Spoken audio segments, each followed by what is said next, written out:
नमस्कार दोस्तों, स्वागत है आपका वी पॉलिटिकल चैनल में। और आज का हमारा टॉपिक है हंस जे मोर्गेनथाउ के यथार्थवादी सिद्धांत की आलोचनात्मक समीक्षा कीजिए। अर्थात यथार्थवाद था क्या और यथार्थवाद कैसे इसकी उत्पत्ति हुई, और मोर्गेनथाउ के 6 प्रिंसिपल इसमें डिस्कस करेंगे। बहुत ही आसान टॉपिक है ये। इस वीडियो का पार्ट 1 है और इसका पार्ट 1 और पार्ट 2 ज़रूर देखें।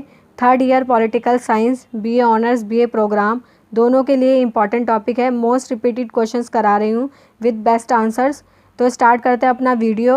और अगर आपको ये वीडियो अच्छी लगे तो लाइक शेयर सब्सक्राइब ज़रूर करें और हमारे साथ जुड़े रहें। सबसे पहले हम यथार्थवाद के अंतर्गत पढ़ेंगे कि यथार्थवाद का उदय कैसे हुआ। ठीक है, फिर यथार्थवाद की परिभाषा क्या है, यथार्थवाद पर मोर्गेनथाउ के विचार, जिसमें मोर्गेनथाउ के शक्ति पर विचार, मोर्गेनथाउ के यथार्थवादी संबंधी 6 सिद्धांत क्या क्या थे, यथार्थवादी सिद्धांत की आलोचना, और अंत में पढ़ेंगे निष्कर्ष।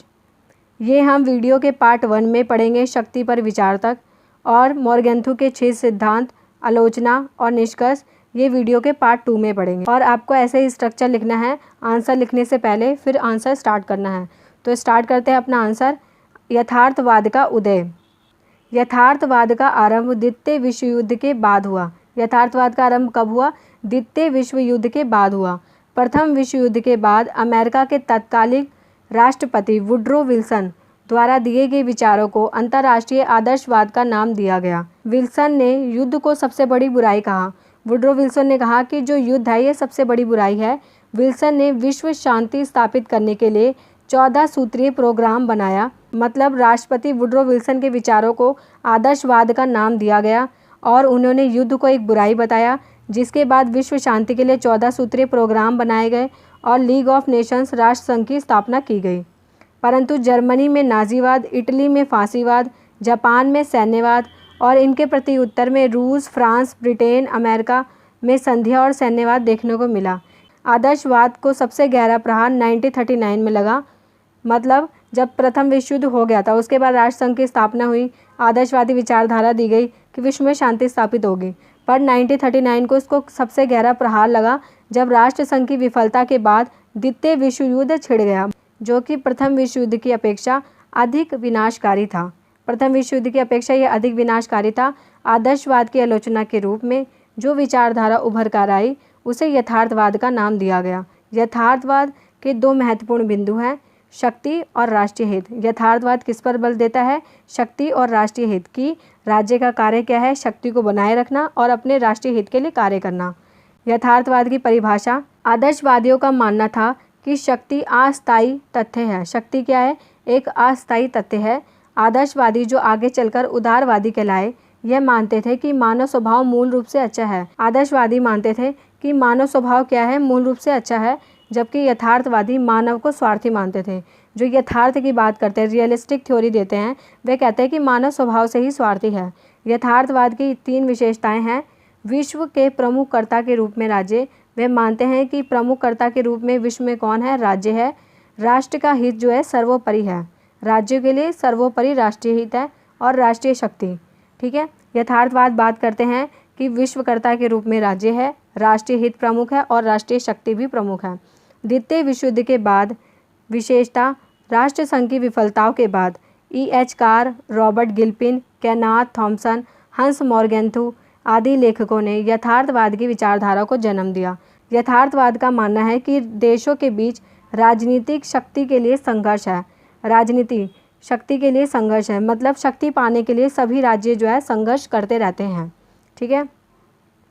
आरंभिक यथार्थवाद को पुरातन यथार्थवाद या राजनीतिक यथार्थवाद भी कहा गया है, जिसका सबसे प्रबल समर्थक मोर्गेनथाउ हैं। मोर्गेनथाउ ने शक्ति के महत्व पर अधिक बल दिया। मोर्गेनथाउ किस पर बल देते हैं?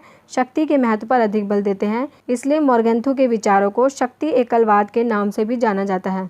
मतलब मोर्गेनथाउ जो है शक्ति एकलवाद पर बल देते हैं। उनका मानना है कि राष्ट्रीय हित और शक्ति ही एक देश के लिए महत्वपूर्ण है और यथार्थवाद का यही सिद्धांत है। यथार्थवाद पर मोर्गेनथाउ के विचार।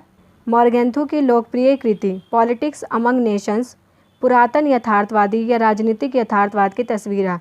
जो सबसे पहले यथार्थवाद आया था, पुरातन यथार्थवाद या राजनीतिक यथार्थवाद की तस्वीर है।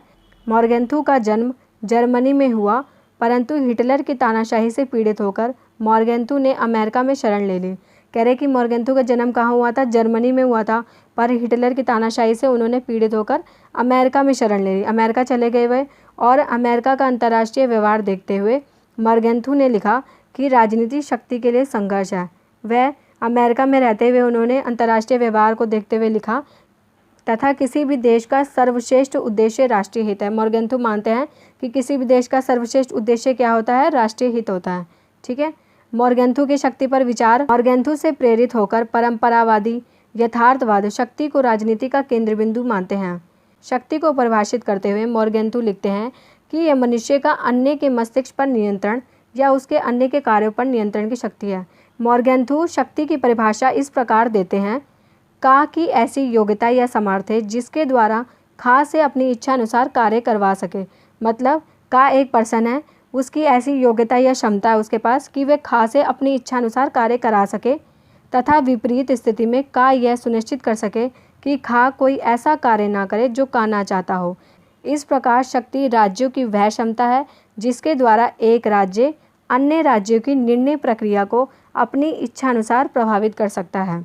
वीडियो हमारी यहीं समाप्त होती है। इसका पार्ट 2 मोरगेंथु के 6 सिद्धांत, आलोचना और निष्कर्ष ज़रूर देखें। अगर आपको ये वीडियो अच्छी लगी हो तो लाइक, शेयर, सब्सक्राइब ज़रूर करें और हमारे साथ जुड़े रहें। Thank you so much for watching my video.